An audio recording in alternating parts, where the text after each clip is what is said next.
We sat down with Republican presidential candidate Carly Fiorina earlier and asked her if she thought Donald Trump should apologize for his latest comments about Fox's Megyn Kelly.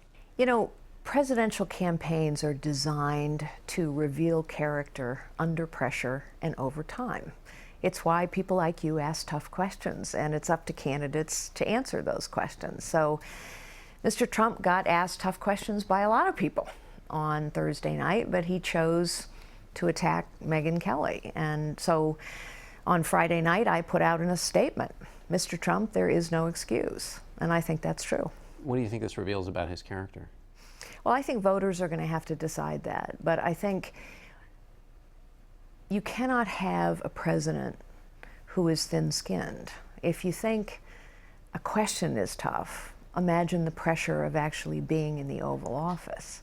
And that's why I think, as crazy as this presidential campaign process is, it does, in fact, give voters a window into how people respond under pressure over time. What do you think it has to do, or effect it will have on women voters at all? Well, I think women of all kinds are really sort of horrified by this. Just like, I think, by the way, women of virtually all kinds are horrified by the Planned Parenthood videos. I mean, there's certain things that cut across political boundaries. And I think those are two examples of things that are cutting across political boundaries.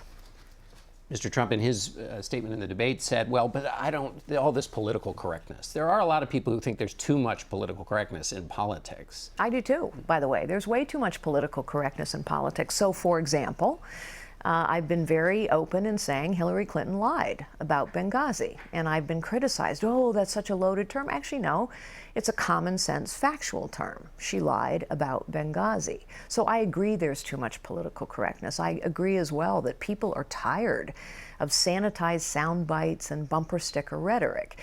That is different from hurling personal insults at all kinds of people. Let me ask you about something you said in your closing statement. You said that the Republican Party needed to nominate somebody who cannot stumble before he even gets into the ring. A lot of people assumed you were talking about Jeb Bush. Were you? Well, you know, I think it's very frustrating to me and other conservatives when we have people on our side who play by the Democrats' songbook. So, for example, the Democrats have been trying to paint Republicans as waging a war on women for a long time. I spent last year, for example, raising money and helping great candidates like Cory Gardner and Joni Ernst push back against that war on women mythology.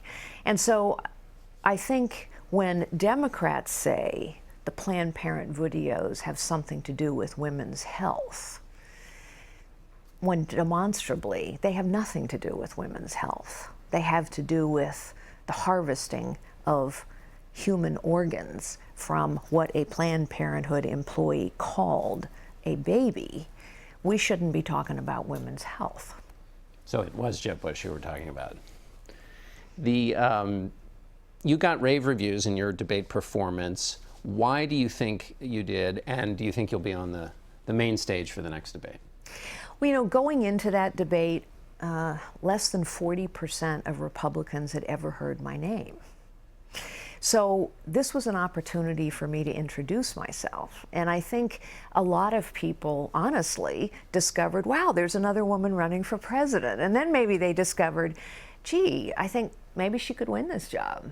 And she sounds like maybe she could do this job. And so it was a really important opportunity for me. We're seeing a lot of momentum. And I very much hope that momentum will carry me to the debate stage in Reagan Library. All right, we'll see you in a month. Carly See you Fiorina, there. Thanks for being with us.